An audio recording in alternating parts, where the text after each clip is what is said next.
तो ये कहानी शुरू होती है नॉर्वे देश के एक शहर ओस्लो के पास बर्जन नाम के इलाके से। 29 नवंबर 1970 को एक शख्स अपनी 2 बेटियों के साथ सुबह घूमने निकलता है और जिस जगह ये जाता है उस जगह का नाम होता है आइस वैली। इस वैली को सुसाइड वैली भी कहा जाता था उस टाइम, क्योंकि आए दिन यहाँ पर कई लोग सुसाइड करने आते थे और कई सुसाइड के केस यहाँ पर मिले। वीडियो में आगे बढ़ने से पहले बता दूं कि वीडियो एक पॉडकास्ट वीडियो होने वाली है जिसको आप सिर्फ ऑडियो की फॉर्म में सुनकर एंजॉय कर सकते हैं। हालांकि ज़रूरी इमेजेस मैंने ऐड किए हैं यहाँ पे, but I would recommend you to listen it in to a audio. तो ये लोग देखते हैं कि एक लड़की जिसकी लाश औंधे मुंह पड़ी है, पीठ का हिस्सा बिल्कुल सही सलामत है, लेकिन उसका मुंह पूरी तरह जला हुआ, फ्रंट पोर्शन पूरी तरह जला हुआ, लेकिन पीछे का हिस्सा, पीठ का हिस्सा पूरी तरह सही सलामत, not even a single mark of anything. Police को इत्तला की जाती है, पुलिस आती है और आसपास का मंजर देखती है। एक टूटा हुआ छाता, एक नायलॉन की रस्सी, एक पानी की बोतल और एक जोड़ी ब्लू कलर के डिजाइनर रबर बूट्स।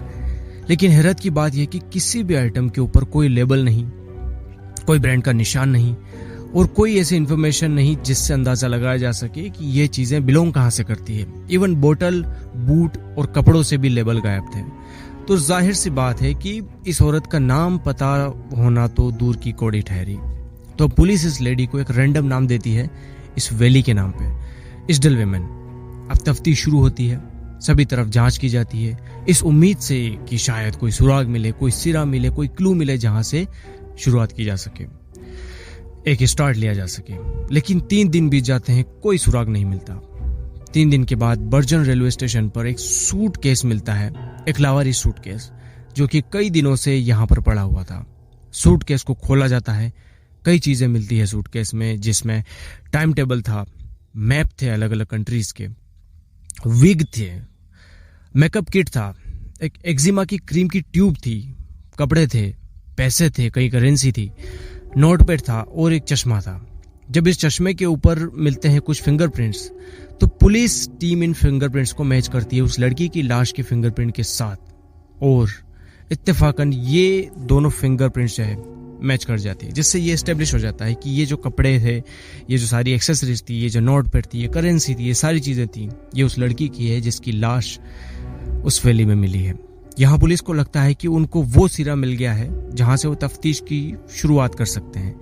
लेकिन हैरत अंगेज तौर पर पुलिस को इन सभी सामान में से भी किसी भी सामान के ऊपर कोई लेबल नहीं मिलता, कोई सील वगैरह कुछ नहीं मिलती। बैग में कई कंट्रीज की करेंसी मिलती है, जिनमें से ज्यादातर कंट्रीज यूरोपियन थी। इसके साथ ही पुलिस को एक नोटपैड में कुछ कोडवर्ड्स लिखे हुए मिलते हैं, जिनको पुलिस अपने एक्सपर्ट्स के पास भेज देती है कि इन कोडवर्ड्स को तोड़ा जाए और नतीजे पर पहुंचा जाए कि आखिर इनका मतलब क्या निकल रहा है। पुलिस को उम्मीद की एक किरण तब दिखती है जब उन्हें एक पॉलीथीन में एक शू स्टोर का लेबल देखने को मिलता है, जहां से प्रोबेबली इस लड़की ने कुछ शॉपिंग की होगी। पुलिस जब पता करती है तो मालूम होता है कि ये शू स्टोर यहाँ से, बर्जन से 210 किलोमीटर की डिस्टेंस पर मौजूद है। साथ में जो बूट मिला है, पुलिस इसको भी अपने साथ ले जाती है। और अब बारी थी स्टोर ओनर से पूछताछ की। स्टोर ओनर बताता है कि ये बूट हमारे ही स्टोर से लिया गया है, और न सिर्फ बूट बल्कि इसके साथ एक पर्स भी लिया गया था।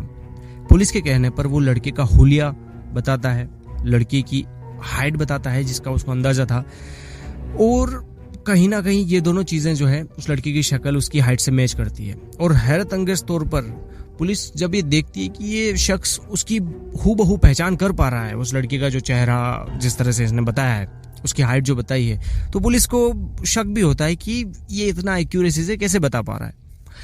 पूछने पर ओनर बताता है कि एक अजीब चीज उस लड़की में थी कि उसके मुंह से लहसुन की यानी कि गार्लिक की स्मेल आ रही थी, जो कि आमतौर पर उस टाइम नॉर्वे के लोग खाते नहीं थे और ना ही सब्जी वगैरह में इसका ज्यादा यूज करते थे, और इतना ज्यादा तो बिल्कुल ही नहीं कि मुंह से स्मेल ही आने लग जाए।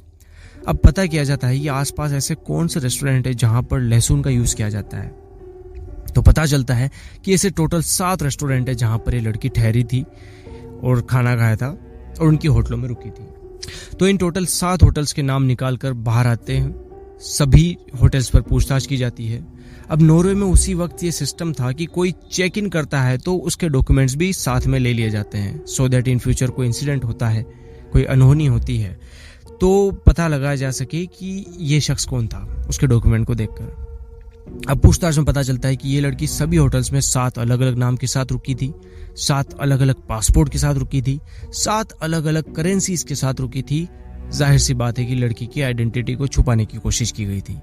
अब जो वो नोटपैड मिला था उसके कोड को डिकोड किया जा चुका था, जिसमें से एक कोड था 022028P, जिसका मतलब ये था कि 22 अक्टूबर से 28 अक्टूबर के दौरान ये लड़की पेरिस में रुकी थी। अगला कोड था 029PS, जिसका मतलब ये था कि 28 अक्टूबर को ये लड़की पेरिस से स्टेवेंगर के लिए रवाना हुई थी। 090BN5, इस कोड का मतलब था कि ये लड़की 30 अक्टूबर से लेकर 5 नवंबर तक नॉर्वे के बर्जन में रुकी थी। और लास्ट जो मिलती है वो 29 नवंबर को मिलती है। तो 5 नवंबर के बाद क्या हुआ इस लड़की के साथ, इसको कोडेड वर्जन में नहीं लिखा गया था, तो पुलिस उसके आगे बढ़ नहीं पाई। अब इतना कुछ था, लेकिन अभी भी पुलिस वहीं थी जहां से उन्होंने शुरू किया था, clueless and back to square one. आखिर में 2 महीने की जद्दोजहद के बाद इस केस को क्लोज कर दिया जाता है। अब इसी दौरान एक ऑटोप्सी रिपोर्ट बीच में आती है, तो पता चलता है कि मरने वाली लड़की के पेट से 50 से 70 स्लीपिंग पिल्स मिली है, सोने की, नींद की दवाइयाँ, नींद की गोलियाँ। लेकिन ये जो सारी गोलियाँ थी, ये लड़की के मरने से पहले तक उसके ब्लड में मिक्स नहीं हुई थी। लंग्स में, यानी कि उसके फेफड़ों में धुआं मिलता है, जिसका मतलब ये था कि जब वो जल रही थी तब वो जिंदा थी, और सांस लेने के दौरान वो धुआं उसके फेफड़ों के अंदर चला गया। गले की लेफ्ट साइड में किसी वजनी चीज से मारे जाने का निशान है। अब यहाँ इन बातों का 2 मतलब निकलता है। पहला तो ये कि ये एक सुसाइड केस है, क्योंकि 50 से 70 स्लीपिंग पिल्स खाई गई थी, जो कि एक इंसान को मारने के लिए काफी है यूजुअली। लेकिन इसका कॉन्ट्राडिक्टरी आर्गुमेंट ये दिया जा सकता है कि कोई शख्स जो खुद को मारने के लिए गोलियां खा चुका है, वो खुद को आग क्यों ही लगाएगा, और ऊपर से वो खुद को किसी वजनी चीज से हमला कैसे कर सकता है, और वो भी तब जब वो ऑलरेडी जल रहा हो। हालांकि कर भी सकता है, लेकिन कोई भी मरने की इतनी जल्दी में कैसे हो सकता है कि वो स्लीपिंग पिल्स भी खा ले, खुद को जिंदा भी जला ले और खुद के ऊपर वजनी चीज से हमला भी कर ले। Practically does not seem to be possible. इसके अलावा 14 दांत मिलते हैं लड़की के, जिनको गोल्ड से फिल किया गया था, और देखने से पता चलता है कि जो फिल किया गया है उस तरह की फिलिंग नॉर्वे में कोई डॉक्टर नहीं करता है, और इस तरह की फिलिंग दूसरे यूरोपियन कंट्रीज में की जाती है, ईस्टर्न यूरोपियन कंट्री में, लेकिन नॉर्वे में नहीं। लेकिन पुलिस को कोई और सुराग मिल नहीं रहा था, केस में कोई प्रोग्रेस हो नहीं रही थी, तो पुलिस आखिर में थक हार कर इस केस को एक सुसाइड केस करार देकर केस को क्लोज कर देती है, और इस लड़की को कैथोलिक क्रिश्चियन के रीति रिवाज के हिसाब से बरी कर दिया जाता है। लेकिन एक स्पेशल कॉफिन तैयार किया जाता है, जिसमें इस लड़की के ऊपर एक स्पेशल लेप लगाया जाता है, जिससे कि इसकी बॉडी डीकम्पोज ना हो, और इन फ्यूचर कोई इस लड़की की बॉडी को क्लेम करने के लिए आए तो उसकी फैमिली को ये बॉडी दी जा सके। 2016 का सन आ जाता है, और कुछ लोगों के दिमाग में आता है कि इस केस को फिर से रीओपन किया जाए। ये एक केस स्टडी, एक नज़ीर बन सकता था। तो एक्सपर्ट्स की टीम तैयार होती है और इन्वेस्टिगेशन शुरू होती है, और इस बार नई टेक्नोलॉजी के साथ दांत उठाए जाते हैं, इस पर रिसर्च की जाती है। डिजाइन के बेस पर नतीजा निकाला जाता है कि लड़की कहीं ना कहीं ईस्टर्न यूरोप से बिलोंग करती है। इसकी उम्र बताया जाता है कि 40 से 45 साल की उम्र थी, विच मीन्स ये लड़की नहीं बल्कि एक अधेड़ उम्र की औरत थी।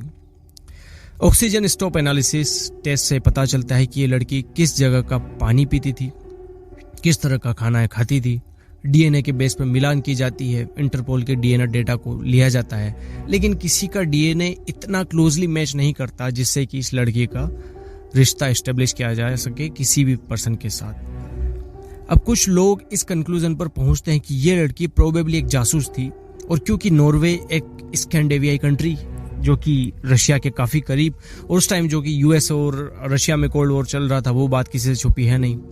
सो मे बी ये एक लड़की एक रशियन स्पाई हो, मे बी।